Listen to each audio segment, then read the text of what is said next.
자, 두 번째요. 2003년 10월 29일 이전에 기존 임대주택 사업자인 매입임대주택으로 한다면 첫 번째 거주자일 것, 두 번째 2010월 29일 이전에 기존의 임대사업자일 것, 2004년 6월 30일날까지 세무서 사업자 등록을 할 것, 그러면 사업 지자체의 등록일에 세무서 등록을 인정해 줄게. 그 다음에 해당 주택이 국민주택 규모 이하일 것, 해당 주택의 취득당 기준시가가 3억 원 이하일 것, 그럼 해당 주택을 5년 이상 임대하고 양도한다면 중과 안 할게라는 얘기입니다. 나머지는 생략하도록 하겠습니다. 근데 여기에 국민주택이 있잖아요. 국민주택은 뭘 보고 국민주택이라고 그래요? 국민주택은요, 일반적인 경우라면 전용면적 85평방미터 이하를 말합니다. 하지만 수도권 밖에 도시지역이 아닌 읍면에 소재한 주택이라고 한다면 100평방미터까지가 국민주택 규모 이하입니다. 이게 많은 선배님들이 85만 기억하시면 안 돼요. 수도권 밖에 읍면에 소재한 주택이라 한다면, 도시지가 아닌 읍면에 소재한 주택을 한다면 해당 주택 100평방미터까지가 국민주택 규모 이하에 해당됩니다. 자, 다음에 넘기겠습니다. 쪽수로는 46쪽입니다. 이게 세 번째인데요. 건설 임대주택입니다. 그러니까 꼭 그렇게 나와요. 민간 매입임대주택인 장기일반 민간임대주택, 민간 건설임대주택인 장기일반 민간임대주택 또는 단기 민간임대, 이렇게 꼭 두 구분이 돼요. 아까 임대주택 유형이 몇 가지가 있다고요? 6가지가 있다고 했죠? 그러니까 민간 건설임대주택에 3가지가 있죠. 공공지원 민간임대주택, 장기일반 민간임대주택, 단기 민간임대주택 폐지. 그다음 민간 매입임대주택에 3가지가 있다고 했죠. 공공지원 민간임대주택, 장기일반 민간임대주택, 단기 민간임대주택. 단기는 삭제됐다고 했죠. 장기일반은 매입임대주택만 아파트를 삭제해버렸죠. 그죠? 예, 그것만 잘 기억하신다면 어려움이 크게는 없을 겁니다. 자, 거주자일 것, 건설임대주택일 것, 2호 이상일 것. 그 다음에 건설임대주택으로서 임대 개시 당시 6억 원 이하일 것. 11년 10월 3일 이전에 취득되는 기준시가 취득 당시 6억 원 이하일 것. 대지 90평, 298평방 이하이고 주택 연면적, 전용면적이 45평, 149평방 이하일 것. 그 다음에 해당 주택을 2018년 3월 31일까지 임대 등록할 것. 자, 2018년 3월 31일까지 지자체 세무서에 임대 등록을 할 것. 이 규정이 원래 없었었어요. 나중에 신설에 집어넣었는데요. 이것이 어디로 연결되죠? 어디론가 연결돼요. 155조 20항의 2호의 장기 민간 임대주택이에요. 거기에 이런 말을 써놨어요. 가목과 다목에 해당 임대주택을 2018년 3월 31일까지 등록 규정은 적용 안 할게. 그죠? 안 할게. 근데 그걸 다시 또 개정을 했어요. 안 하는데 반드시 언제까지 할 것? 2020년 7월 10일까지 할 것. 예. 그러니까 만약에 2020년 7월 11일 이후에 아파트를 민간 매입임대, 장기 일반 민간 임대 등록을 했어요. 그 집은 장기 임대주택이 안 됩니다. 그죠? 원론적으로 3월 31일까지 해라 이거예요. 근데 그 규정을 적용 안 했었어요. 하지 말라고 돼 있어요. 하지만 단서를 붙였죠. 2020년 7월 10일까지 임대 등록 한 것만 해줄게. 그때 거주주택을 뭐 해줄게? 비과세 해줄게. 근데 나중에 또 하나 설명하는데 그건 뒤에 설명하기로 하고요. 그 다음에 5년 이상 임대하거나 분양 전환할 거. 임대사업자한테 매각한 거 포함한다.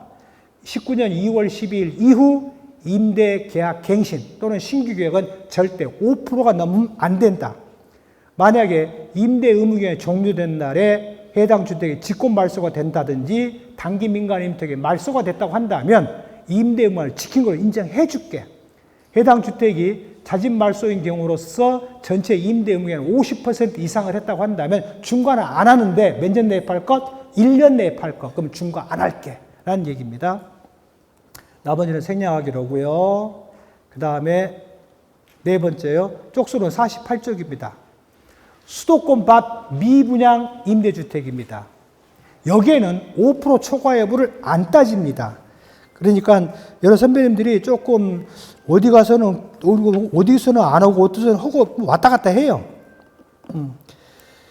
이렇게 5% 초과 금지 규정에 적용되는 그 규정을 적용 안 하는 게 2003년 10월 29일 이전 기존 매입임대주택 사업자, 그 다음에 수도권 밖에 동일한 시군에 5호 이상의 미분양 임대주택을 5년에서 임대해라. 그건 5% 초과해도 관계 없습니다.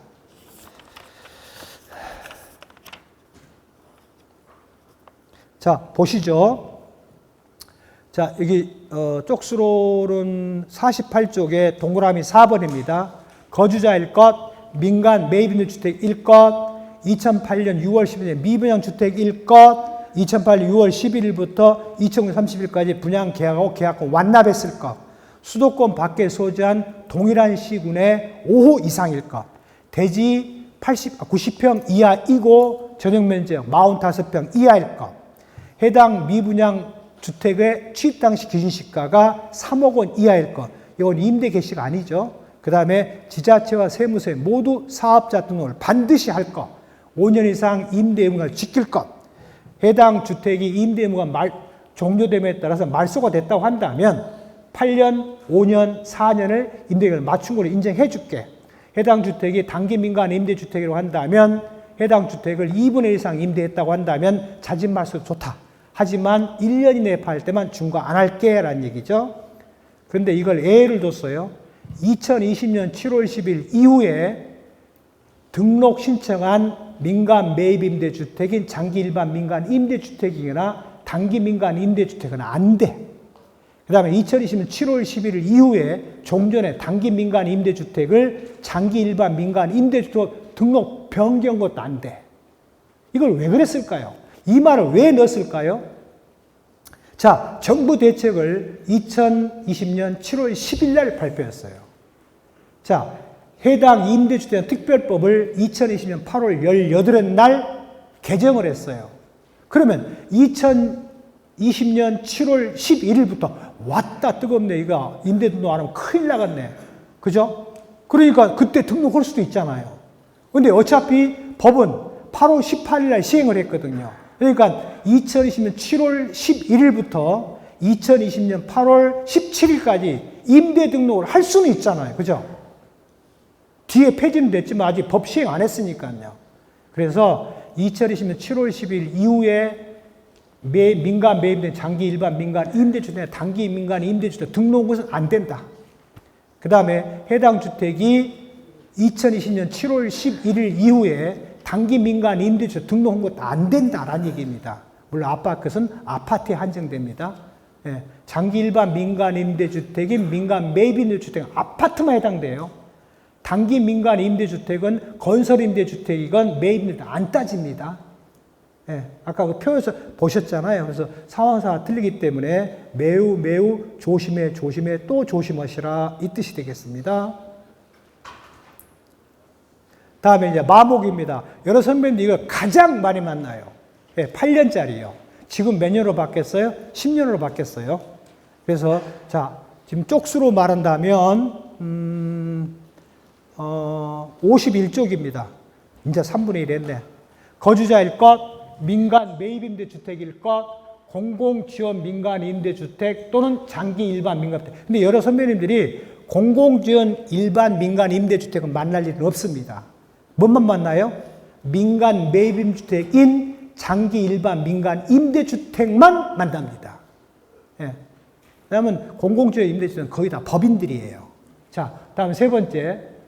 이 유권에서 여기 있어요. 시행령 153 163 1항 2호 마목에 다른 호에는 1호 이상, 2호 이상, 5호 이상이라는 말이 있어요. 근데 마목에는 1호 이상이라는 말이 없어요. 이게 1호 이상 없는 데가 딱 두 군데 있어요. 민간 매입임대주택인 단기 민간 임대주택 2025년 6월 4일 날 이후에 등록 6년짜리예요. 거기도 1호 이상이라는 말은 없어요. 저는 편의상 1호 이상 썼지만 그래서 이런 해석이 있어요. 만약에 해당 주택을 1호가 아니고 두 사람이 공동 소유한다. 별도 세대다. 그럼 어쩔래? 한 사람이 40%를 한 사람이 60% 갖고 있다 하면 한 주택을 지분으로 공동 소유하고 있잖아요. 그죠? 그러면 이게 중과 대상이냐 아니냐가 문제가 될 수 있잖아요. 근데 시행령 103 1항 2호 마목에 또는 자목에 1호 이상이라는 단어가 없습니다. 그래서 유권 해석에 지분으로 소유해도 뭐 해준다? 중과하지 말라는 해석이 있습니다. 자, 그래서 해당 주택이 이제 요 부분이요. 계시는 6억 원 이하고요. 요 부분 H하고 H를 잘 좀 보세요. H를. 이게 시행령 155 20항하고도 연결됩니다. 1주택 이상을 소유한 자가 조정 대상제에 소유한 주택을 취득을 해서 장기 임대 주택으로 등록한 경우는 안 한다. 안 된다. 네. and 해당 주택이 종전에 장기 일반 민간 임대주택인 매입 임대주택의 아파트이거나 단기 민간 임대주택으로 2020년 7월 10일 이후에 등록한 거 안 된다. 세 번째, 종전에 단기 민간 임대주택을 2020년 7월 10일 이후에 장기 일반 민간 임대주택으로 등록 변경한 것도 안 된다. 세 가지 조심하셔야 되는데 첫 번째 거, 1주택 이상을 소유한 세대가 조정 대상지에 소유한 주택을 취득하여 임대사업자 등록한 경우라면 안 된다라고 했어요. 그런데요, 150분 20항에 가면 설사 그래도 그 집은 장기 임대주 인정해 줄게. 즉, 거주를 팔 때 비과세 해줄게. 하지만 두 번째와 세 번째는 절대 충족해라. 그러니까 2020년 7월 11일 이후에 민간 매입 임대주택인 장기 일반 임대주택 아파트 또는 단기 민간 임대주택 등록한 것은 안 된다. 아닐 것. 그 다음에 기존의 단기 민간 임대주택을 2020년 7월 11일 이후에 장기 일반 민간 임대주택 등록은 안 된다는 얘기입니다. 근데 이걸 그냥 외우는 굉장히 힘들어요. 왜 그럴까 하는 얘기예요. 이미 설명드렸어요. 7월 10일 날 대책 발표하고 8월 18일 날 민간임대 특별법을 개정을 했고 소득세법은 10월 7일 날 시행령을 개정했기 때문에 그래요. 네, 왜? 2020년 7월 11일부터 2020년 8월 17일까지는 장기 일반 민간 등록할 수 있거든요. 단기 민간임대 등록할 수 있었거든요. 아파트 이건 말건. 네, 시행이 8월 18일이니까. 그래서 그건 안 된다라는 얘기입니다. 그 다음에 임대 의무 기간의 절반 이상으로서 일반 1년 절반 이상을 임대했다고 한다면 중과 안 할게 라는 얘기입니다. 다음에 생략하기로 하고요. 재밌죠?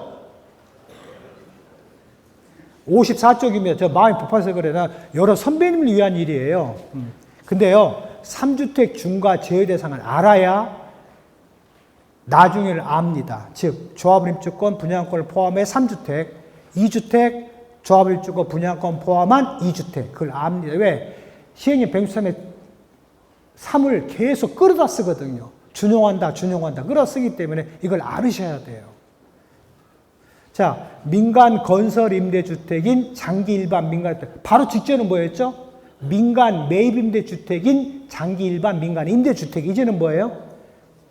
민간 건설 임대주택인 장기 일반 민간 임대주택이에요. 그러면 건설 임대 특징이 뭐냐면요. 다른 건 다 1호 이상이에요. 건설 임대주택은 꼭 2호 이상이에요. 예. 네.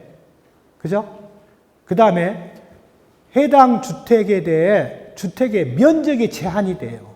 그러니까 민간 매입 임대주택은 특별한 사유가 없는 한 주택의 규모에 대해서 문제를 안 삼아요. 근데 건설 임대는 꼭 그래요. 대지 면적이 90평, 298평방미 이하이고 주택 연면적이 45평, 149평방 이하일 것이에요. 그리고 다른 데는 1호 이상인데 여기는 꼭 그래요. 2호 이상이에요. 자, 보시죠. 건설 임대주택일 것, 장기 일반 민간 임대주택일 것, 2호 이상 주택일 것, 지자체 세무세 사업자 등록을 꼭 할 것, 8년 이상 임대하나 분양 전환 주택일 것. 근데 이걸 개정을 했어요. 2020년 8월 19일 날 이후 등록분부터는 10년으로 바뀌었습니다. 대지 90평 이하일 것, 주택 연면적 45평 이하일 것. 그 다음에 임대 개시 당시 기준시가 6억 원 이하일 것. 하지만 2026년 2월 27일 날 개정을 했습니다. 지금 얼마예요? 기준시가 9억 원 이하일 것. 이 말은 뭔 뜻이에요? 자꾸 지어라. 지어서 임대하라. 그 뜻입니다. 자, 다음에 단기 민간 임대주택 7월 11일 이후에 장기 일반 민간 임대주택으로 바꾸지 말 것.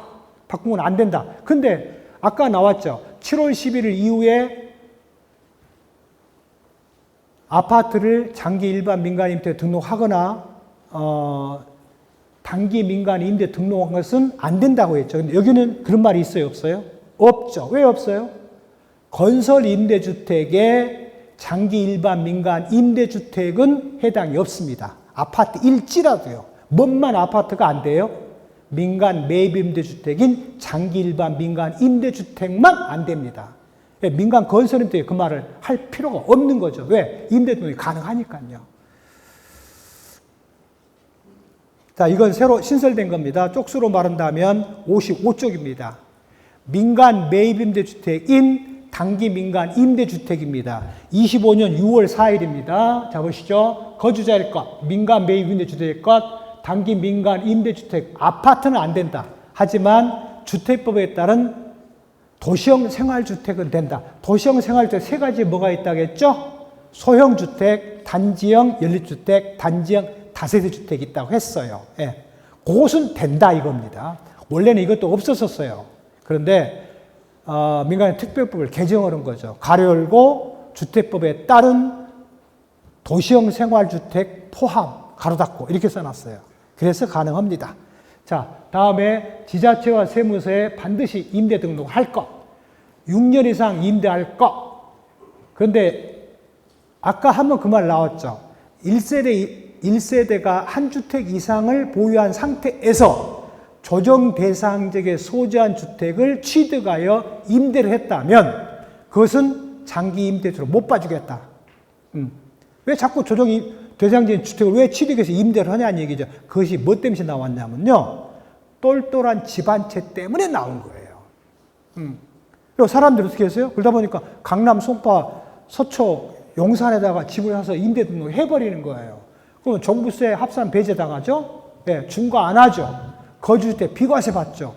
이게 일파만파 문제가 된 겁니다. 그래서 막아버린 거예요. 그래서 해당 주택에 대해서 안 된다. 그런데 소급이 보면 안 되잖아요. 그래서 부칙에 써놨어요. 만약에 조정 대상 조정 공고일 이전에 취득한 주택이거나 2018년 9월 13일 이전에 취득한 주택이라고 한다면 설령 조정 대상 지역이 있다 하더라도 해당 주택은 장기 임대 인정해 줄게 라는 얘기입니다. 예. 소급법 때문에 이게 날짜가 너무들 많이 나와요. 예. 다음에 임대 개시일의 기준시가 4억 원 이하, 수도권 밖은 2억 원 이하일 것. 근데 여기는 아까 말했죠. 2019년 2월 10일 이후에 임대 계약 경시 신고분은 5% 초과 금지죠. 이건 뭐예요? 직전 임대차 계약 기간과 비교해서 5% 초과하면 안 됩니다. 이게 5% 초과 금지 규정을 적용 안 받는 건 딱 두 군데가 있다. 어디 있다? 2003년 10월 29일 이전에 기존 매입임대 사업자. 그 다음에 수도권 밖에 5호 이상의 미분양 주택인 동일한 시군의 5호 이상 임대주택은 5%를 안 따집니다. 나머지는 다 따집니다. 자, 마지막 8번째입니다. 8번째 쪽수로 온다면 56쪽입니다. 아까는 민간 매입 임대주택인 단기 민간 임대주택, 이제는 뭐예요? 민간 건설 임대주택인 단기 민간 임대주택이란 얘기입니다. 이게 뭔만 바뀐 거예요? 아까는 건설 임대주택, 매입 임대주택, 아까는 매입 임대주택이 지금 건설 임대주택이죠. 자, 보겠습니다. 거주자일 것, 민간 건설 임대주택일 것, 단기 민간 임대주택일 때 아파트는 안 된다. 하지만 도시형 생활주택인 소형주택인 아파트는 가능하다. 예. 자, 다음에 해당 주택에 대한 2025년 6월 4일 이후 지자체 세무서에 등록을 한정한다. 6년 이상 임대해라. 그 다음에 2호 이상 임대를 해라. 그 다음에 직전 임대차 계약 대비 절대 5% 초과 안 된다. 해당 주택이 대지 90평, 건물 45평 이하일 것라고 한다면 취득당 기준시가가 4억 원 이하일 거예요. 4억 원 이하라고 한다면 해당 주택에 대해서는 중과를 안 할게 라는 얘기입니다. 자, 조세특례 제한법상의 이야기들입니다. 조세특례 제한법에 13가지가 끌려올 겁니다. 여기 첫 번째 3가지가요. 임대주택이에요. 조특법 97조, 90조 2, 그 다음에 조특법 98조입니다. 그러니까 다 설명 못 하니까요. 아무튼 넘길게요. 그 다음에요. 장기 4~5년 무상 임대주택입니다. 장기 4~5년 무상일 때는 특수관계 없는 자한테 무상으로 10년 이상 임대한 주택으로 한다면 이걸 팔 때 뭐 할게? 중과 안 할게라는 얘기입니다. 자, 다음에요. 조세특례 제한법에 여기에서 10가지가 나옵니다. 조세특례법 77조, 98조의 2, 98조의 3, 98조의 5, 98조의 6, 98조의 7, 98조의 8, 조특법 99조, 99조의 2, 99조 3입니다. 10개입니다. 여기에 해당된 주택이라고 한다면 중과 안 할게 라는 얘기입니다. 굳이 설명을 드린다고 한다면 77조 사업인정 고시 2년에 취득한 주택의 감면 대상이라면 중과 안 할게. 두 번째 98조의 2 지방 미분양 주택으로서 2008년 11월 3일부터 2010년 12월 말까지 수도권 밖에 소지한 주택은 중과 안 할게.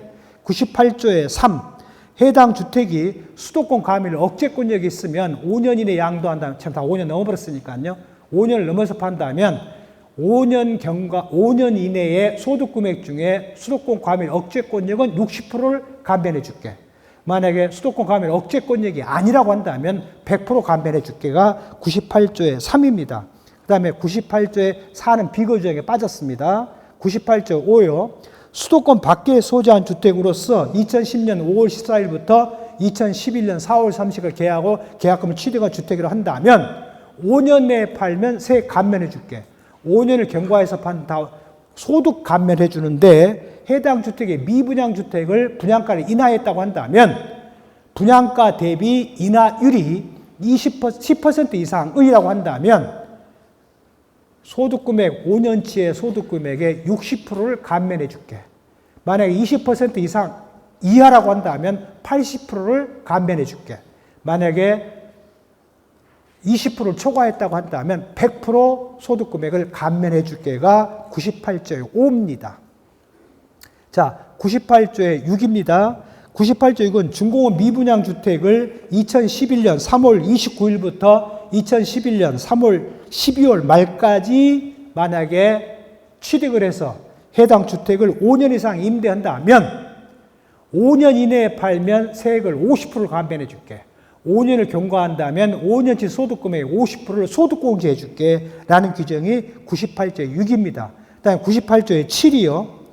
98조의 7은 해당 출가가 6억 원 이하이고 해당 주택을 2015년 1월 1일부터 15년 말까지 계약으로 계약금을 취득했다고 한다면 5년을 경과해서 양도한다면 해당 소득금액의 50%를 감면해 줄게 라는 규정입니다. 네, 조세특례 99조요. 해당 주택이 2098년 5월 22일부터 국민주택 규모는 99년 12월 말일입니다. 국민주택 규모가 아니는 99년 6월 30일까지 신축한 주택을 취득했다고 한다면 5년 내에 팔면 전액 감면해 줄게. 5년을 경과한다면 5년간의 소득금액을 공제해 줄게가 99조입니다. 99조의 2.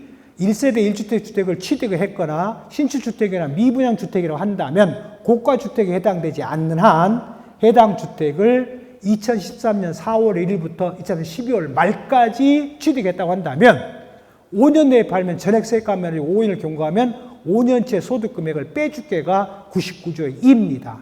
99조 3. 2001년 5월 23일부터 2002년 12월 말까지 서울, 과천, 5대 신도시가 아닌 경우로 한다면 2003년 6월 30일까지 완성시기가 도래한 신축주택이라고 한다면 감면해 줄게. 5년 내에 팔면 세액 감면해 줄게. 5억 경과하면 5년치 소득금액을 공제해 줄게가 99조 3입니다. 이렇게 많은 선배님들이 조세특례 제한법 13가지에 끌려온다. 97조, 90조 2, 98조, 98조의 2, 98조의 3, 98조 5, 6, 7, 8, 99조, 99조 2, 99조의 3입니다. 빠졌네. 7조가 빠졌네. 13개예요. 그러니까 다 외울 수도 없다. 외운다는 게 이상할 정도예요. 못 외워요. 하지만 그런 것이 있구나 라고 해서 다른 세무사들은 중과라고 다 이렇게 말했어요. 나는 이거 중과 아닌데, 그러면 중과하면 세금을 3억을 내야 돼요. 중과 안 하면 1억만 내면 돼요. 그럼 어떻게 해요? 의뢰인 또는 여러 선배님들 뭐라고 불러요? 뭐라고 물어요? 반문하죠. 왜? 저는 안 알려줍니다. 왜? 제가 수임해야 되니까. 그죠? 이제 여러 선배님들요, 많이 안 것은 중요하지 않아요. 왜? 가서 그냥 열어보면 되니까. 그죠? 하나, 단총. 실 끄트머리는 내가 쥐고 있어야 돼요. 그래야만이 아차 하는 경우가 안 생기게 되죠. 예. 그 다음에 의뢰인 앞에 앉혀놓고 세법전을 또는 실무책을 열어본다는 것은 내 스스로가 내가 모른다는 말이 돼요. 그러니까 일이 바빠서 못합니다는 핑계를 대고 일을 일부러 회피하는 거죠. 예. 근데 지금 의뢰인들 어쩝니까? AI, 제미니, 챗GPT 다 알아보고 와요. 그리고 확인사살해요.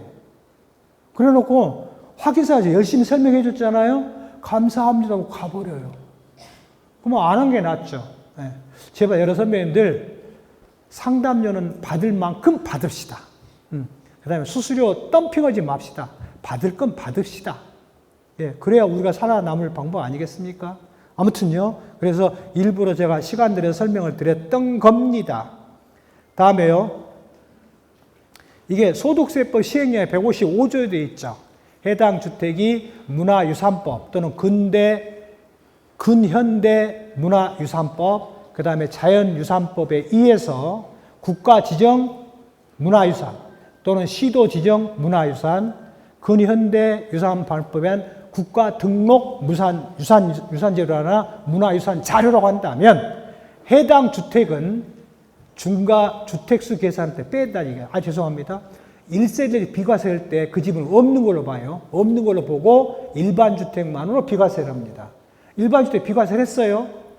문화유산 주택 하나 있어요. 북촌에 하나 있어요. 집 C를 또 샀어요. C를 팝니다. 비과세 돼요? 안 돼요? 비과세 됩니다. 문화유산 주택을 먼저 취득하고 일반 주택 뒤에 취득해라. 문화유산 주택을 뒤에 취득하고 일반 선취득해라. 그런 규정 없습니다. 그 다음에 해당 주택수는 따지지도 않습니다. 그러니까 해당 주택 비과세입니다. 그러니까 어떤 사람이 A란 주택이 있고요. B란 주택이 있고 C란 주택이 있는데요. A도 B도 일반 주택이에요. C는 문화유산 주택이에요. 자, 이 중에 A를 팝니다. 중과 당할까요? 안 당할까요? 중과 안 당하고 비과세 받을 수도 있습니다. 그죠? A와 B가 일시적 이주 상태예요. 문화재 주택이에요. 또는 A나 B가 어느 하나가 조세특례제한법상 주택수에 안 넣는 임대주택인 간민주택일 수도 있어요. 그럼 문화주택 없는 걸로 보죠? 간민주택 없는 걸로 보죠? 하나 팔면 뭐예요? 중과해요? 안 해요? 중과할 이유가 없죠. 비과세 선행돼 버리죠. 그러면 거기 문제가 시작되죠. 만약에 그 집이 12억 초과한 고가주택이면요. 12억 초과 상당 양도 차익이 돼 중과해요? 안 해요? 중과한다. 제발 한번 들어봐줘요. 제가 목이 터져라고 설명드리잖아요. 중과한다. 중과 안 한다. 네, 중과 안 한다가 맞습니다. 이게 처음에는 중과했었어요. 그래서 이게 말썽이 난 거예요. 세법이 어디에도 없거든요. 그래서 시행령에다 이런 말을 집어넣었어요. 해당 주택이 155조 또는 조세특례제한법 150조 2, 153에 따라서 비과세 대상이라고 한다면 중과하지 말아라는 것을 신설을 했어요. 그래서 해당 주택, 고가주택일지라도 12억 초과 상담도 중과 안 합니다. 아시겠죠? 또 그 집이 유일한 일반 주택 하나일 수도 있잖아요. 그죠? 그래서 어느 쪽으로 뛸지는 몰라요. 이게 많이 알으셔야 돼요. 자, 다음에요. 13번째. 쪽수로 온다면 60쪽입니다. 자, 끝무리로 가고 있습니다. 선순위 상속주택입니다.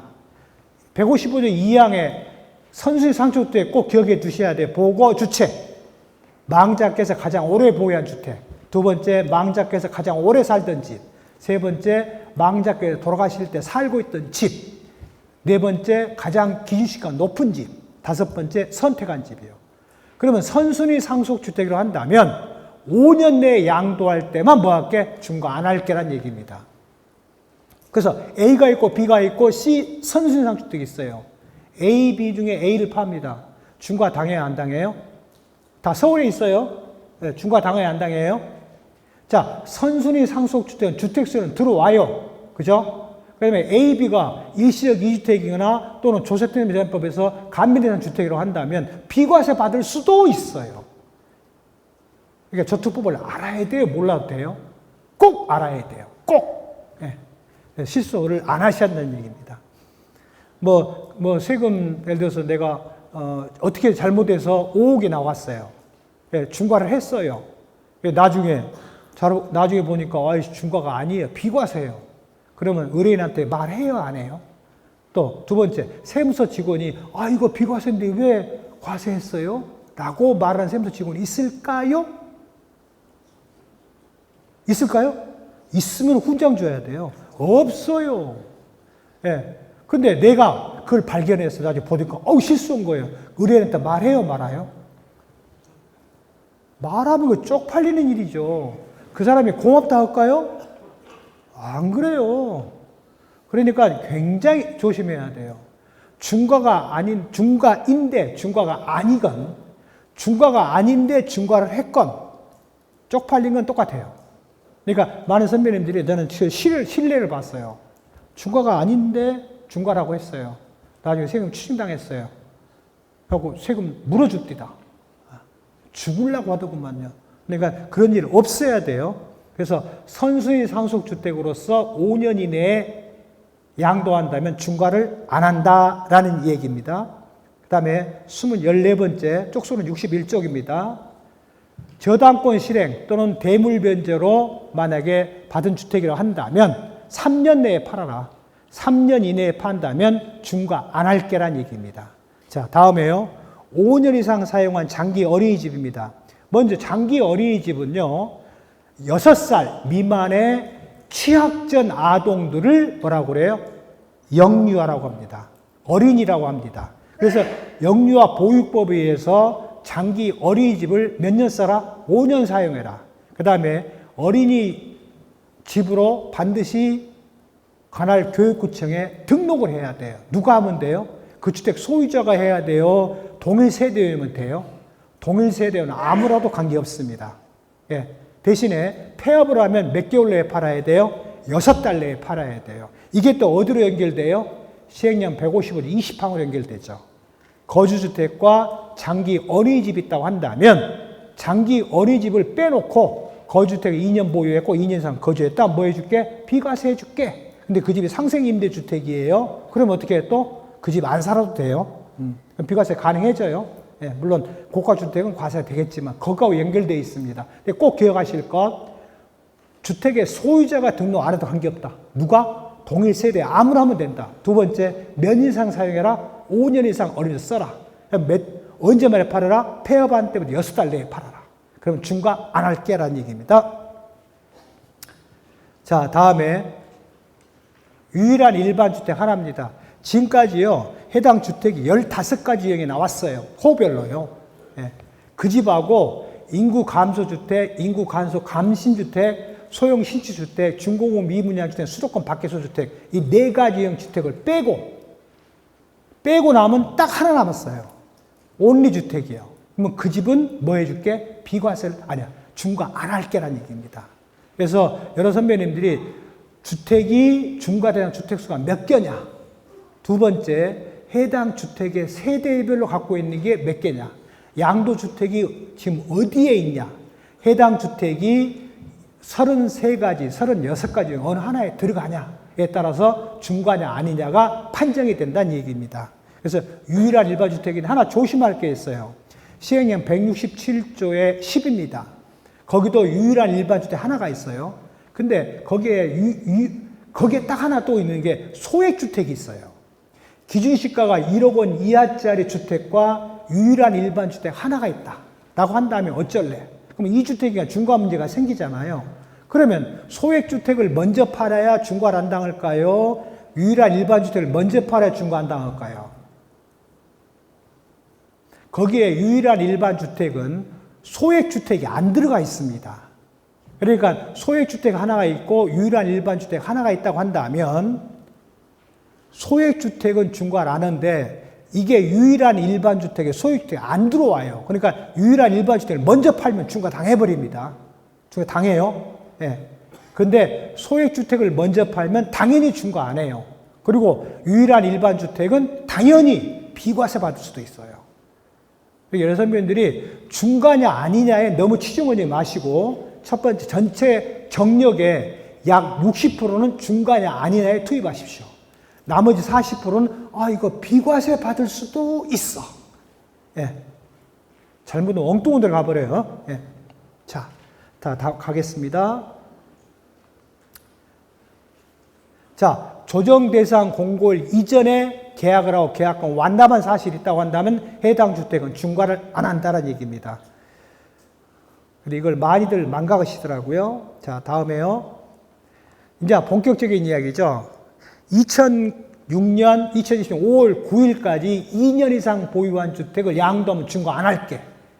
예, 원래 이게 문재인 정부 때 만들었던 거죠. 그것을 개정을 해서 윤석열 정부 때 연장을 했죠. 근데 이재명 정권에 와서는 이걸 폐지해버린 거죠. 예, 그래서 바꿔버린 거죠. 그런데 이제는 다시 또 이렇게 두 가지 정도로 바꿨죠. 토지거래 허가구역이냐 아니냐에 따라. 그 다음에 조정 대상 지역이 2025년 10월 15일 이전이냐 2025년 10월 16일 이후냐에 따라서 갈리게 됩니다. 그래서 그 내용을 보신다고 한다면 그냥 뒤를 보시죠. 여기 보시죠. 쪽수로는 64쪽입니다. 앞에 있는 주저리수를 쓴 내용을 그냥 표로 만든 겁니다. 자, 주택은 크게 소재지가 두 개로 쪼개집니다. 첫 번째요. 2025년 10월 15일. 왜 10월 15일이에요? 조정 대상 지역 공고일 33군데가 10월 16일이거든요. 10월 15일 현재 조정 대상 지역인 4개구. 용산구, 서초구, 송파구, 강남구라고 한다면 두 번째 2025년 10월 16일 이후에 33군데가 조정 대상 지역으로 새로 공고를 했죠. 세 번째가 경기도가 몇 군데예요? 12군데. 서울은 21개구죠. 이런 경우로서 첫 번째 문제, 해당 주택이 2년 이상 보유했다고 하더라도 토지거래 허가구역이냐 아니다는데 서울 시내는 아파트는 100% 올 연말까지 토지거래 허가구역입니다. 자, 토지거래 허가구역을 한다면 26년 5월 9일까지 토지거래 허가 신청을 반드시 할 것. 두 번째, 토지거래 허가를 반드시 받을 것. 세 번째, 매매 계약을 체결하고 매매 계약금을 반드시 완납받을 것. 자, 네 번째, 해당 주택이 서초구, 송파구, 강남구, 용산구에 있다고 한다면 계약일로부터 4달이 된 날까지 매매대금을 청산할 것. 만약에 나머지 2026년 5년 10월 16일 날 조정 대상 공고한 33군데라고 한다면 계약일로부터 6달 이내에 매매대금을 청산할 것. 하지만 2026년 5월 10일 이후에 매매계약이 체결이 됐다면 하늘이 두 쪽이 나도 강남, 서초, 송파, 용산은 9월 9일까지 매매대금을 청산해라. 또는 등기 전 등기를 먼저 해라는 얘기겠죠. 나머지 33군데는 11월 9일까지 매매대금을 청산하라, 이전 등기를 해라는 얘기입니다. 그러면 중과 안 할게. 그럼 결국은 뭐예요?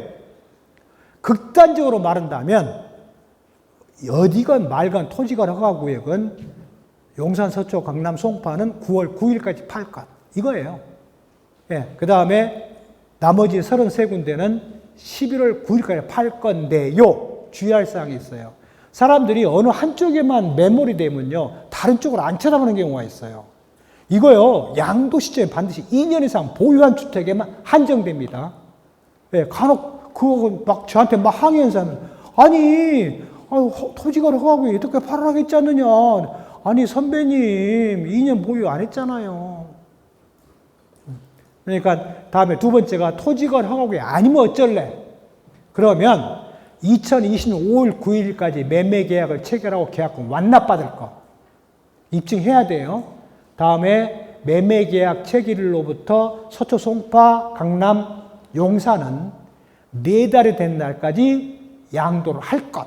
여타 33군데는 11월 6개월까지 할 것. 이것도 마찬가지예요. 결국은요. 5월 9일까지 계약을 했잖아요. 예. 그러면 극단적으로 아무리 뒤로 가도 9월 9일 아니면 11월 9일이에요. 그죠? 그래서 많은 선배님들 머릿속에 딱 그것만 기억하세요. 예. 아, 9월 9일, 11월 9일이구나. 토지거래가 받았어? 안 받았어? 근데요, 주의할 사항이 있어요. 간혹 오류발 내신 분들이 있어요. 매매 계약서만 들고 와요. 예. 허가를 받았으니까 매매 계약 체결된 거 아니냐 하지만요, 반드시 토지거래 허가증을 꼭 보십시오. 예, 특히 아파트요. 왜냐하면 토지거래 허가를 받지 않고 체결한 매각 예정조서 또는 가계약서 이것은 효력이 없습니다. 잠정적인 유동적인 무효 상태입니다. 그러니까 허가증을 꼭 보셔야 돼요. 예, 신청을 언제까지 했는가, 매매 계약을 언제 했는가, 그 다음에 서울, 서초, 강남, 송파, 용산인가 아닌가. 예. 충분히 이해되셨죠? 이 표만 잘 기억하신다면 전혀 문제가 없을 것으로 보여집니다. 이거 읽어볼게요. 맨 마지막 부분이요. 가계약 또는 토지거래 허가 전 사전거래 약정은 20년 5월 9일까지 매매계약 체결에 해당되지 아니하므로 5월 9일까지 매매계약 체결하고 계약금 조사 입증서류 된다고 한다면 확인된다 하더라도 이것은 인정 못하겠다라는 얘기입니다. 조심하셔야 돼요. 요즘 그런 식으로 거래되는 게 많아요. 다음에요. 아까 제가 잠깐 말씀드렸죠. 1세대 1주택인 경우로서 155조. 그 다음에 시행령 156조 2가 뭐죠? 156조 2가 선 일반주택 취득 후 조합원임증권을 승계 취득한 경우로 한다면 조합원임증권을 취득한 때로부터 일반주택을 몇 년 내에 팔아라? 3년 내에 팔아라. 그럼 비과세 줄게. 근데 3년 내에 못 팔면 어쩌래요? 완성일 전까지 팔아라. 완성일로부터 3년 내 이사 가라. 1년 이상 계속 거주해라. 완성일 전까지 못 팔았다면 완성일 후 3년 내에 팔아라. 3년 내 이사 가라. 그 다음에 1년 이상 계속 거주해라. A주택이 멸실됨에 따라서 대체주택을 취득했다면 대체주택에 1년 이상 거주를 반드시 해라. 예. 그렇다고 한다면 완성되기 전에 팔고 3년 내 이사 가서 1년 살아라. 만약에 1년 내 완성까지 못 팔았다고 완성일부터 3년 내에 팔아라. 3년 내 이사 가라. 1년 이상 계속 거주하라. 이게 대체주택 비과세 규정이 있죠. 그것이 156조 2입니다. 156조 3. 한 세대가 주택을 갖고 있는데 2021년 1월 1일 이후 분양권을 취득했다고 한다면 분양권을 취득한 때부터 3년 내에 팔아라. 라는 등속들이 이야기입니다. 그래서 양도주택이 1세대 1주택이라고 한다면 비과세이라고 한다면 일반 주택이건 중과 대상 주택이건 뭐 한다? 중과하지 말아라는 얘기입니다. 아시겠죠? 그 다음에 신축 소형주택, 중공업 미분양 등 수도권 밖에 있는 거, 인구 감소주택, 인구 감소 감신지역주택. 근데 여러 선배님들이 꼭 기억하실 건 뭘 꼭 기억하셔야 돼요? 인구 감소 지역은 수도권과 광역시는 안 된다. 하지만 인구 감소 지역이면서 접경 지역인 옹진군, 강화군, 그 다음에 연천군, 가평군은 된다. 광역시의 대구의 군위군은 된다. 왜? 그러니까 인구 감소 지역이라는 얘기입니다. 그런데 인구 감소 관심 지역은 없습니다. 예, 수도권과 5대 광역시 군 지역이 없어요. 그것만 잘 기억해 주신다면 좀 문제는 없는데 취득 가액에 문제가 있죠. 취득 실가가 6억 원 이하입니까? 가액 6억 원 이하입니까? 취득 가액 6억 원 이하입니다. 근데 중공업 미분양 주택은 6억 원을 2020년 2월 27일 개정을 했어요. 7억으로 개정했습니다. 나머지는 생략하는데요.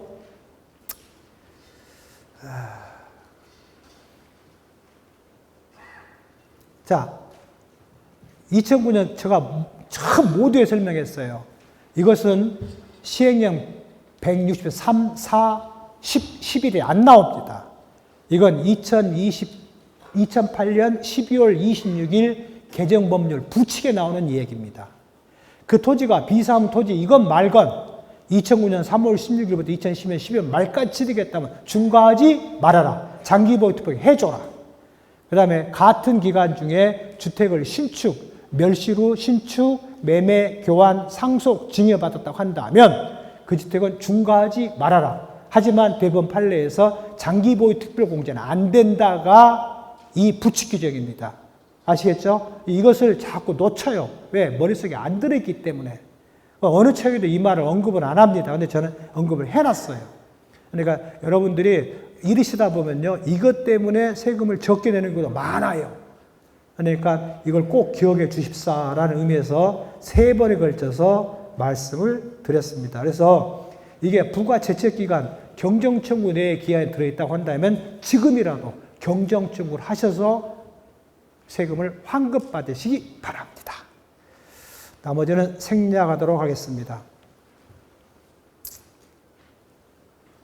그 다음에요. 아까 지금까지 설명을 다 했어요. 임대주택 등록에 대해서. 그런데 유일한 일반주택 양도할 때 다른 주택이 소득세법상 장기임대주택이에요. 그러면 4년, 5년, 6년, 8년, 10년 임대해야 돼요. 그죠?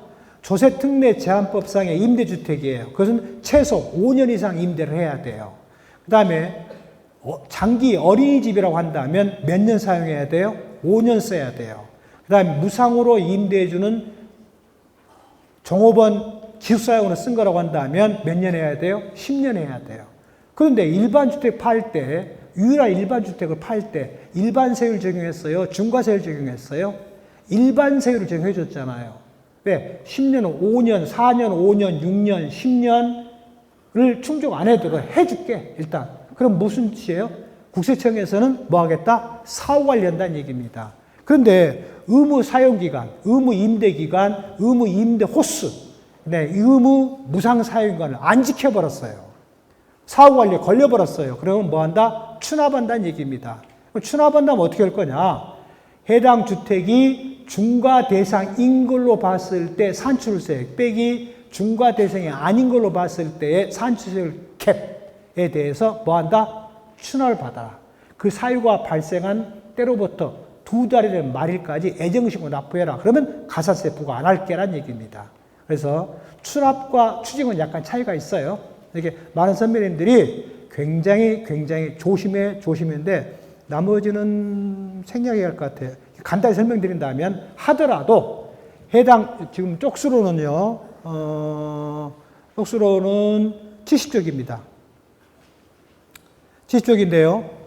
해당 주택이 수용이 됐어요. 또는 협매수가 됐어요. 아버님이 돌아가시는 바람에 상속받게 됐어요. 그러면 임대 의무 호수를 못 지킬 수가 있어요. 자, 임대 의무 호수가 뭐예요? 자, 2003년 10월 29일 이전에 민간 매입인 주택인 기존 임대사업자는 몇 채 이상을 해야 돼요? 2호 이상을 해야 돼요. 그 다음에 수도권 밖에 미분양 주택을 임대한 동일한 시군의 5호 이상의 주택은 5호가 돼야 돼요. 조세특례제한법 97조는 몇 호 이상이에요? 5호 이상 10년 임대해야 돼요. 97조 2는요, 신축주택을 포함하여 99년 8월 20날부터 2001년 12월 말까지 신축주택을 포함하여 2호 이상을 5년 이상 임대를 해야 돼요. 그렇죠? 이래서 임대 의무 호수를 못 지킨다는 얘기입니다. 그럼 어쩔 거냐? 그 사유가 공익사업 수용 협매수 되거나 상속이 됐다면 임대 의무수를 안 지켜더라도 그건 지킨 걸 인정해 줄게. 자, 두 번째, 해당 주택이 재개발, 재건축, 소규모 주택 정비하는 자율주택 정비, 가로주택 정비, 그 다음에 소규모 재개발, 소규모 재건축에 따라서 해당 주택이 만약에 정비사업에 들어가면 어쩔 거냐는 얘기죠. 그러면 그 주택이 2호 이상의 주택수에 못 들어갈 수 있다. 하지만 관리처분 인가일로부터 소급하여 6개월이 된 때로부터 완성일로부터 6개월이 된 때까지는 공사기한 포함해서 임대 의무 호수를 임대한 걸로 인정해 줄게 라는 얘기입니다. 세 번째가 해당 주택이 주택법에 의해서 주택권 속시법인가요? 주택법이구나. 주택법에 의해서 리모델링을 한다 이거예요. 그러면 리모델링 공사를 하면은 그 주택이 임대 의무 호수에 임대를 안 하니까 6개월 이상 임대를 안 하면 임대 의무 호수에 빼버릴 거거든요. 6개월 이상 걸리잖아요. 충분히 걸리잖아요. 그래서 해당 주택에 대한 리모델링 사업계획 승인 또는 만약에 철거를 한다면 철거 허가액 전 6개월부터 완성돼서 6개월 되는 기간은 임대를 안 했지만 임대인 걸로 봐서 임대 의무 호수를 인정해 줄게 라는 얘기입니다. 그 다음에요. 네 번째요. 장기 일반 민간 임대주택 아파트, 단기 민간 임대주택이 만약의 경우에 말소가 되면 어쩔래? 그래서 말소가 자동 말소가 있고 자진 말소가 있지만 자동 말소는 자동적으로 임대 의무가 충족을 봐줄게. 자진 말소라고 한다면 2분의 1 이상을 임대를 했었어야 돼요. 그렇다면 임대 의무의 요건을 충족한 걸로 봐서 추납사유를 안 받을게 라는 얘기입니다.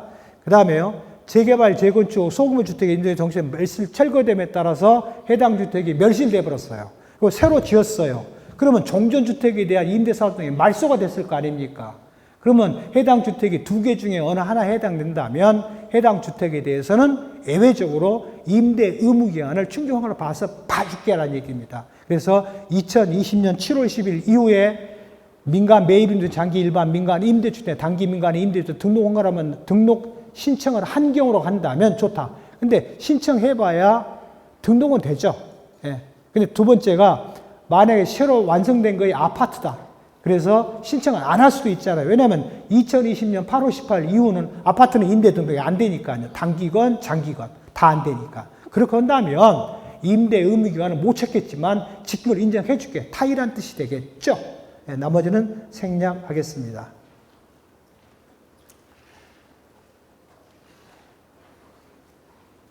이게 75쪽 아까 이 표 보셨잖아요. 네, 그래서 많은 선배님들이요. 힘드시죠? 자, 다음 할 것은요. 주택과 조합원 입주권, 분양권이 있을 때 양도주택의 중간 문제입니다. 나머지 2주택은 안 할랍니다. 그 정도만 해도 이걸 지금 말씀드린 33가지만 실머리 꾸터리만 알고 있어도요. 대단한 겁니다. 예. 그리고 용어가 항상 헷갈려요.